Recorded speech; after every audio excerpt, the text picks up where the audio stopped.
নমস্কার, আপনারা দেখছেন দ্য ইন্ডিপেন্ডেন্ট বেঙ্গল। আমি শিবম। 20শে জানুয়ারি 2025 এই দিনটি সকলে ক্যালেন্ডারে মার্ক করে নিন, কারণ এই দিন থেকে আগামী 4 বছরের জন্য জিও পলিটিক্যাল সারফেস সম্পূর্ণভাবে বদলে যেতে চলেছে পৃথিবীর মানচিত্রে। আপনারা জানেন, এর আগে ডোনাল্ড ট্রাম্প যখন আমেরিকার মসনদে বসেছিলেন, তিনি এমন কিছু সিদ্ধান্ত নিয়েছিলেন যা সম্পূর্ণভাবে আনপ্রেডিক্টেবল, একই সঙ্গে ইন্টারেস্টিং এবং এন্টারটেইনিংও বটে। অর্থাৎ most unpredictable president of US Donald Trump 20শে জানুয়ারি 2025 ফের একবার শপথ নিতে চলেছেন। আর এই শপথ গ্রহণ অনুষ্ঠানকে কেন্দ্র করে গোটা বিশ্ব, গোটা পৃথিবীর বহু দেশ কার্যত উত্তেজনায় টগবগ করে ফুটছে। ডোনাল্ড ট্রাম্পের এই ক্ষমতায় আসা পৃথিবীর বহু দেশের কাছে অশনি সংকেত। বিশেষ করে মধ্যপ্রাচ্যের একাধিক দেশ ডোনাল্ড ট্রাম্প ক্ষমতায় বসে ঠিক কি সিদ্ধান্ত নেবেন তা জানার জন্য অধীর আগ্রহে অপেক্ষা করছে। অন্যদিকে একাধিক দেশ আবার অতটাও চিন্তিত নয়, কারণ ডোনাল্ড ট্রাম্পের সঙ্গে তারা অত্যন্ত ভালো বন্ধুত্বপূর্ণ এক সহাবস্থান করেছে এর আগেও এবং ভবিষ্যতেও করবে, যার মধ্যে ভারত কিন্তু অন্যতম। ডোনাল্ড ট্রাম্পের যদি ইনভিটেশন লিস্ট দেখেন, মানে 20শে জানুয়ারি 2025 যে শপথ গ্রহণ অনুষ্ঠানটি আমেরিকায় হচ্ছে, সেই ওয়াশিংটনে যে অনুষ্ঠান হচ্ছে তার যদি ইনভিটেশন লিস্ট দেখেন, আপনারা ইতিমধ্যেই কিন্তু আগাম আভাসটা পেয়ে যেতে শুরু করতে পারেন যে কাদের সঙ্গে ডোনাল্ড ট্রাম্প ভবিষ্যতে অত্যন্ত ভালো সম্পর্ক রাখবে এবং আগামী 4 বছর আমেরিকা যুক্তরাষ্ট্রের সঙ্গে সেই দেশের সম্পর্ক আরো ভালো জায়গায় পৌঁছাতে পারে। এই লিস্টে যারা আছে তারা নিঃসন্দেহে অত্যন্ত প্রভাবশালী এবং আমেরিকা যুক্তরাষ্ট্রেরও তাদেরকে একই সঙ্গে যে দরকার তা কিন্তু বুঝিয়ে দেওয়া হয়েছে ডোনাল্ড ট্রাম্পের ক্ষমতা দখলের ঠিক আগেই। আর উল্লেখযোগ্য বিষয় কি জানেন, আমেরিকার সব থেকে মোস্ট পাওয়ারফুল ব্যক্তি, বিশ্বের সবচেয়ে মোস্ট পাওয়ারফুল ব্যক্তি হচ্ছেন ডোনাল্ড ট্রাম্প। আরো একটা বিষয়ে কিন্তু আভাস পাওয়া গেছে, যখন আমেরিকা প্রেসিডেন্ট নির্বাচিত হয় তখন এই শপথ গ্রহণ অনুষ্ঠানের টাকা আমেরিকান প্রেসিডেন্টরা বিভিন্ন জায়গা থেকে ডোনেশন বাবদ কালেক্ট করেন। এর আগে যখন বাইডেন শপথ নিয়েছিলেন তখন এই টাকা কিন্তু বিভিন্ন এজেন্সি, বিভিন্ন সমাজসেবী সংস্থা, বিভিন্ন মানুষ কিন্তু অ্যাজ এ ডোনেশন সেই প্রেসিডেন্টকে দেন। আর ডোনাল্ড ট্রাম্প এখনই ডোনেশন বাবদ যে টাকাটা তুলেছে তা কিন্তু আমেরিকার ইতিহাসে সমস্ত রেকর্ডকে ছাপিয়ে চলে গেছে। প্রায় যদি সংখ্যার হিসাবে বলেন তাহলে $170 মিলিয়ন। এই $170 মিলিয়ন ডোনাল্ড ট্রাম্প শপথ গ্রহণ অনুষ্ঠানের জন্য সারা বিশ্ব থেকে অ্যাজ এ ডোনেশন রিসিভ করেছেন, যার আনুমানিক ভারতীয় মূল্য হলো 1500 কোটি টাকা।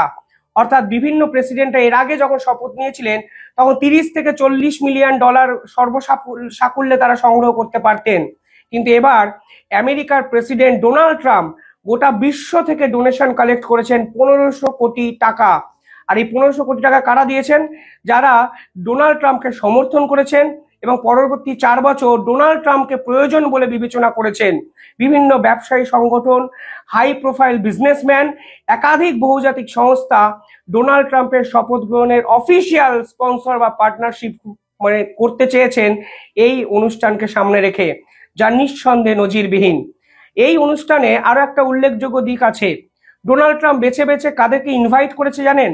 ডোনাল্ড ট্রাম্প তাদেরকে ইনভাইট করেছেন যারা রাইট উইং পলিটিক্সে বিশ্বাস করেন। দেখুন, এটুকু অস্বীকার করার জায়গা নেই, এই মুহূর্তে বিশ্বের অন্যতম প্রভাবশালী ব্যক্তি হলো ডোনাল্ড ট্রাম্প এবং তার সহযোগী বা সহকারী ইলন মাস্ক। অর্থাৎ তারা দুজন যা চাইবেন আমেরিকা যুক্তরাষ্ট্র আগামী 4 বছর ঠিক সেই পথে গোটা বিশ্বকে চালনা করার চেষ্টা করবেন, তা কিন্তু এখনই আন্তর্জাতিক বিশেষজ্ঞরা বলতে শুরু করে দিয়েছেন। আর এই ডোনাল্ড ট্রাম্পের এই শপথ গ্রহণ অনুষ্ঠানে ভারত থেকে অনুষ্ঠানে যোগদান করছেন জয়শঙ্কর। আমেরিকা যুক্তরাষ্ট্রের প্রেসিডেন্ট ভারতকে অফিসিয়ালি ইনভাইট করেছেন। এখানে অনেকে প্রশ্ন করেন নরেন্দ্র মোদী কেন এই ধরনের অনুষ্ঠানে যাচ্ছেন না। দেখুন, ভারত কিন্তু পার্টিকুলারলি এই শপথ গ্রহণ অনুষ্ঠান নিয়ে একটা আনসেইড অফিসিয়াল পলিসি নিয়েছেন, যা অফিসিয়ালি তারা ঘোষণা না করলেও আপনি যদি ট্র্যাডিশন দেখেন তাহলে দেখবেন নরেন্দ্র মোদী কিন্তু কোনো রাষ্ট্রেরই শপথ গ্রহণ অনুষ্ঠানে শেষ 5 থেকে 6 বছর যাননি। আপনাদের হয়তো ইরানের এই শপথ গ্রহণ অনুষ্ঠানের কথা মনে থাকতে পারে, যেখানে ইব্রাহিম রাইসি প্লেন দুর্ঘটনায় মারা যাওয়ার পর নতুন প্রেসিডেন্ট দায়িত্ব নিয়েছিলেন এবং সে সময় কিন্তু দায়িত্ব নিয়েই তিনি ভারতকে অফিসিয়ালি ইনভাইট করেছিলেন। কিন্তু সে সময় ভারত থেকে নরেন্দ্র মোদী না গিয়ে আরো এক মন্ত্রী নীতিন গড়করিকে ভারতের প্রতিনিধিত্ব করার জন্য ইরানে পাঠানো হয়েছিল। ফলে সব মিলিয়ে এই পুরো অনুষ্ঠানে যোগদান করছেন ভারতের বিদেশমন্ত্রী জয়শঙ্কর। শুধু যোগদান করা নয়, এই শপথ গ্রহণ অনুষ্ঠান শেষের পর তিনি ট্রাম্প ক্যাবিনেটের একাধিক উচ্চপদস্থ অফিসিয়ালদের সঙ্গে হাই প্রোফাইল মিটিং করবেন। সেই মিটিংয়ে কিন্তু ভবিষ্যতে অন্তত আগামী 4 বছরের জন্য দক্ষিণ পূর্ব এশিয়ার জিওপলিটিক্যাল সারফেসে যে পরিবর্তন আমেরিকা যুক্তরাষ্ট্র ভারতকে সঙ্গে নিয়ে চায় তার রূপরেখা কিন্তু তৈরি হয়ে যাবে। অর্থাৎ নিঃসন্দেহে হাই প্রোফাইল অনুষ্ঠান, আমেরিকা, ভারত, গোটা বিশ্ব এই অনুষ্ঠানের দিকে তাকিয়ে থাকবে এবং ভারতবাসী, আমেরিকাবাসী এবং বিশ্ব আঙিনায় আরো 2 দেশ এই জয়শঙ্কর এবং ডোনাল্ড ট্রাম্পের হাই প্রোফাইল মিটিং এর দিকে তাকিয়ে থাকবে। তার নাম হলো পাকিস্তান এবং বাংলাদেশ। কারণ আমেরিকা এবং ভারতের পলিসির উপর মোহাম্মদ ইউনূসের ভাগ্য নির্ধারণ হবে, তা কিন্তু এখনই বলে দেওয়া যায়। আমি দুদিন আগে একটি ভিডিওতে বলেছিলাম, যখন বাইডেন তার একমাত্র বিশ্বাসযোগ্য দূত সুলেভান বা সালিভান, যে নামেই আখ্যায়িত করতে পারেন, তাকে ভারতে পাঠাচ্ছে অজিত দোভালের সঙ্গে মিটিং করতে, এবং সেই মিটিং এ 100% বাংলাদেশ এবং মোহাম্মদ ইউনূসের ভবিষ্যৎ নিয়ে আলোচনা হবে।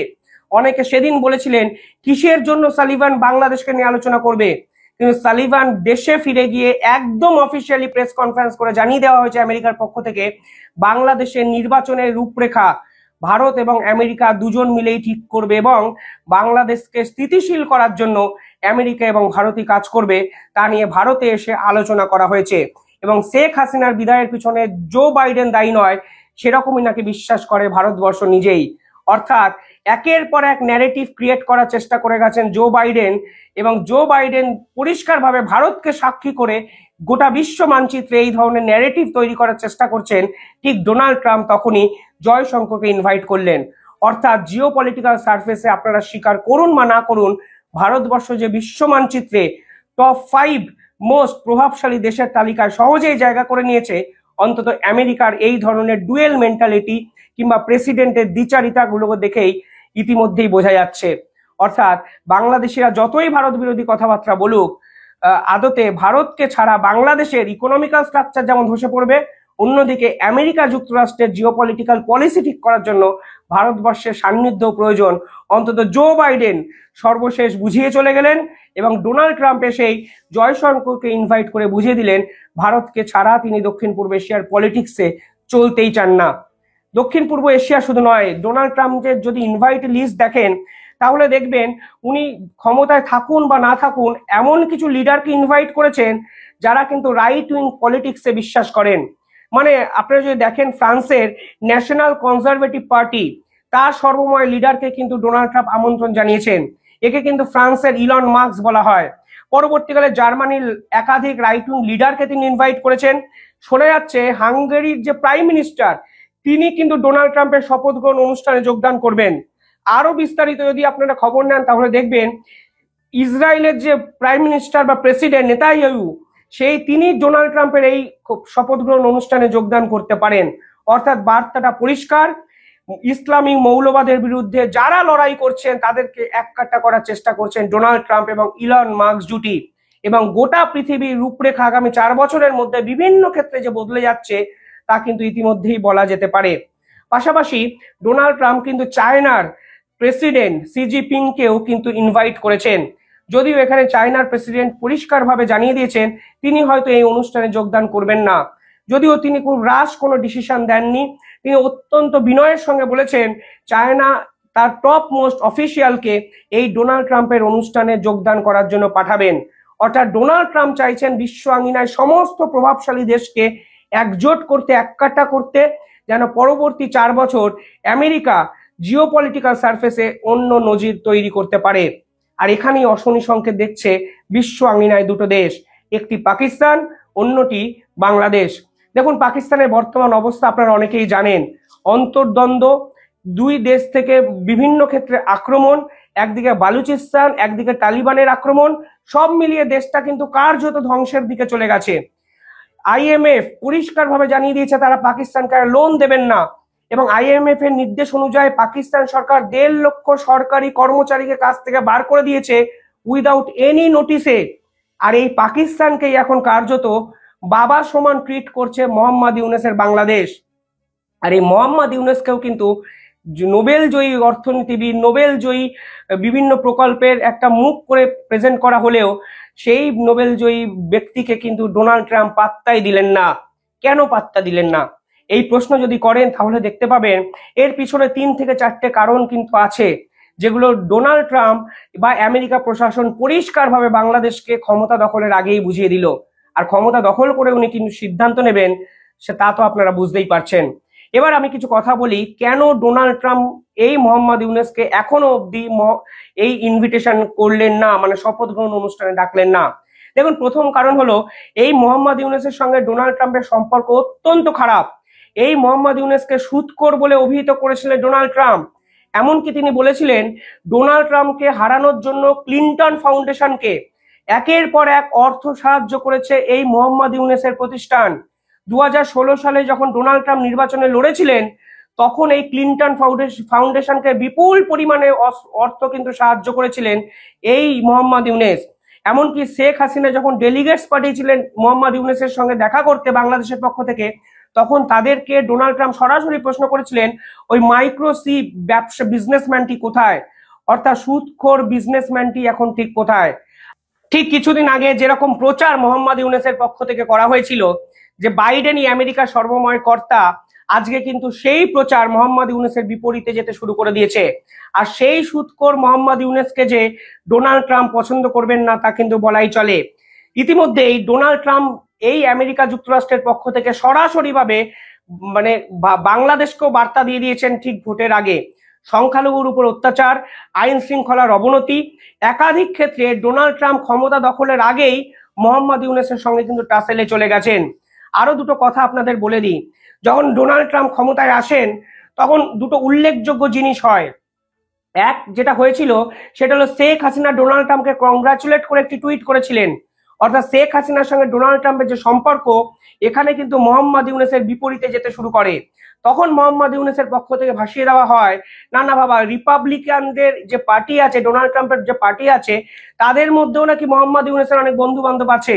যদি তাই হয় তাহলে ডোনাল্ড ট্রাম্প এই ক্ষমতায় আসার আগে আজ অব্দি ডোনাল্ড ট্রাম্পের এই আমেরিকা যুক্তরাষ্ট্রের সঙ্গে মোহাম্মদ ইউনূসের এখনো পররাষ্ট্র বিষয়ক কোনো মিটিং হলো না কেন? কিসের জন্য ডোনাল্ড ট্রাম্প এখনো মোহাম্মদ ইউনূসকে পাত্তা দিচ্ছেন না? অর্থাৎ এমন কোন বন্ধু মোহাম্মদ ইউনূসের রিপাবলিকান পার্টিতে যারা আছেন বলে দাবি করেছিলেন, কেন মোহাম্মদ ইউনূসকে এখনো অব্দি যোগাযোগ করলেন না এবং ভবিষ্যতে আমেরিকা এবং বাংলাদেশের সম্পর্ক নিয়ে 1 মিনিটও আলোচনার জন্য সময় বরাদ্দ করলেন না কেন? অর্থাৎ পুরোটাই ভাওতাবাজি, পুরো বিষয়টাই বাংলাদেশ মানুষকে ভুল বোঝানোর একটা খেলা। এমনকি এই পুরো বিষয়টায় আরো তালগোল পাকিয়ে দিয়েছেন মোহাম্মদ ইউনূসের এই সকল সমন্বয়করা। মনে আছে সমন্বয়করা কি বলেছিলেন? সমন্বয়করা বলেছিলেন আমেরিকার উপর নাকি বাংলাদেশের পররাষ্ট্রনীতি ডিপেন্ড করে না। অর্থাৎ ডোনাল্ড ট্রাম্পকে তারা পাল্টা আক্রমণ করার চেষ্টা করেছিলেন। এমনকি যে সকল আওয়ামী লীগ কর্তা, আওয়ামী লীগ কর্মীরা ডোনাল্ড ট্রাম্প ক্ষমতায় আসার পর বাংলার রাজপথ জুড়ে কংগ্রাচুলেট করছিলেন, পোস্টার নিয়ে উচ্ছ্বাস প্রকাশ করছিলেন, তাদেরকে আক্রমণ করেছেন এই মোহাম্মদ ইউনূসের সমন্বয়কদের কিছু চামচা। সেই সব খবর কিন্তু মার্কিন যুক্তরাষ্ট্রে পৌঁছে গেছে এবং ডোনাল্ড ট্রাম্প পরিষ্কার বুঝে গেছেন এই সকল মোহাম্মদ ইউনূসের চামচাগুলো, সমন্বয়কগুলো, উপদেষ্টাগুলো আদতে আমেরিকা বিরোধী, ডোনাল্ড ট্রাম্প বিরোধী এবং এরা বাংলাদেশকে কার্যত অন্ধকারের অন্ধকূপে একটু একটু একটু করে নিয়ে যাচ্ছে। ফলে এই মোহাম্মদ ইউনূসকে যে ডোনাল্ড ট্রাম্প চাইবেন না সেটা কিন্তু কার্যত পরিষ্কার। পরবর্তীকালে এই মোহাম্মদ ইউনূসের ঘোষিত নীতি হলো পাকিস্তান পন্থা হয়ে যাওয়া। কিন্তু ডোনাল্ড ট্রাম্প তার এই যে পুরো ক্যাবিনেট, ডান দিকে বসিয়ে দিয়েছেন তুলসী গ্যাবট, বাদিকে বসিয়ে দিয়েছেন কাশ প্যাটেলকে, তারা সরাসরি ভাবে পাকিস্তান বিরোধী, পাকিস্তানের মৌলবাদীর বিপক্ষে বিভিন্ন সময় কথা বলেছেন, এমনকি ভারতের সঙ্গে একই বিন্দুতে সহাবস্থান করার জন্য সওয়াল করেছিলেন। অর্থাৎ ডোনাল্ড ট্রাম্পের এই সকল ক্যাবিনেট যে মোহাম্মদ ইউনূসকে চাইছেন না তা কিন্তু পরিষ্কারভাবে বোঝা যায়। পাশাপাশি যদি আরেকটা কারণ দেখেন তাহলে দেখবেন এই সরকারের কোনো ভ্যালুই নেই, কারণ এই সরকার তো অন্তর্বর্তীকালীন সরকার। এই সরকার দুদিন পর নির্বাচন হলে কিংবা শেখ হাসিনা যদি আওয়ামী লীগ ক্ষমতায় ফেরে এই সরকারকে পত্রপাত বিদায় জানিয়ে দেবে বাংলাদেশ। ফলে এই সরকারের সঙ্গে ভারতবর্ষই কোনো অফিসিয়াল মিটিং করেনি, তাহলে এই সরকারকে আমেরিকা কেন গুরুত্ব দেবে? এই সরকার তো স্টপ গ্যাপ সরকার, এই সরকারের কোনো কোনো ভিত্তি নেই, কারণ এই সরকার সংবিধান মেনেই হয়নি। উল্টে এই সরকার ক্ষমতায় বসে সংবিধান পরিবর্তন করতে চাইছে। যে সরকার মানুষের ভোটে জেতেনি সেই সরকারের ক্ষমতায় থাকার কি সত্যি সম্ভাবনা আছে, অর্থাৎ যোগ্যতা আছে? নিঃসন্দেহে এই প্রশ্ন কিন্তু উঠতে শুরু করতে পারে। পাশাপাশি আপনারা যদি দেখেন, বাংলাদেশের সেনাপ্রধান কিন্তু দুটো মিটিং করেছিলেন 2 মাস আগে, একটি বাইডেনের সঙ্গে, একটি কানাডার সঙ্গে। আর এই কানাডা হলো ট্রাম্পের বর্তমান সব থেকে বড় টার্গেট পয়েন্ট এর জন্যই বললাম, কারণ এই কানাডাকে কিন্তু আমেরিকা কার্যত নিজেদের দখলে এখন নিতে চলেছে, এবং ট্রাম্প কিন্তু ঘোষণাও করে দিয়েছে। ফলে বাইডেনের সঙ্গে সহাবস্থান করা এই সেনাপ্রধান এবং কানাডার সঙ্গে মিটিং করা এই সেনাপ্রধানকে বাংলাদেশের সরকারের অন্যতম মূল ভিত্তি হিসাবে এস্টাবলিশ করার চেষ্টা করা হলেও ডোনাল্ড ট্রাম্প যে কার্যত এদের পাত্তা দেবেন না তা কিন্তু বলাই চলে। সব মিলিয়ে জয়শঙ্করকে ডাকার মাধ্যমে মোহাম্মদ ইউনূসের উপর চাপ সৃষ্টি করা এবং মোহাম্মদ ইউনূসের পররাষ্ট্রনীতির সম্পূর্ণ ব্যর্থতার জন্য আজ বাংলাদেশ সরকার আন্তর্জাতিক স্তরে কিন্তু ডুবতে চলেছে, তা কিন্তু বলাই চলে। আমি যখন পররাষ্ট্র নীতি নিয়ে কথা বলি, বাংলাদেশ সরকারের ব্যর্থতা নিয়ে কথা বলি, অনেকে অনেক প্রশ্ন তোলেন। আজকে আপনারা বুঝতে পারছেন ডোনাল্ড ট্রাম্প এই মোহাম্মদ ইউনূসের গুরুত্ব দিচ্ছেন একটাই কারণে, কারণ এই সরকার এখনো অব্দি 150 দিনে পররাষ্ট্র নীতি সম্পূর্ণভাবে ঠিকই করতে পারেনি। সবটা হাওয়াতে ভেসে ফাটকা আওয়াজ তুললে হয় না, রাজনীতিটা মাঠে ময়দানে নেমে করতে হয়। যারা হঠাৎ করে রাজনীতিবিদ হয়ে যান, তাদের হাতে দেশ তুলে দিলে আলটিমেটলি দেশ যে পেছাতে শুরু করে তা হয়তো এবার বাংলাদেশের সাধারণ মানুষ বুঝতে শুরু করেছেন, আর বলতে শুরু করেছেন আমরা হয়তো আগেই ভালো ছিলাম। তবে আগে কেমন ছিলেন আমরা জানি না, ভবিষ্যতে আপনাদের জন্য যে খুব অন্ধকার দিন ঘনিয়ে আসছে তা কিন্তু এখনই বলা চলে। আপনারা কি ভাবছেন কমেন্টে জানাবেন। চ্যানেলটি ভালো লাগলে একটু সাবস্ক্রাইব করে দেবেন।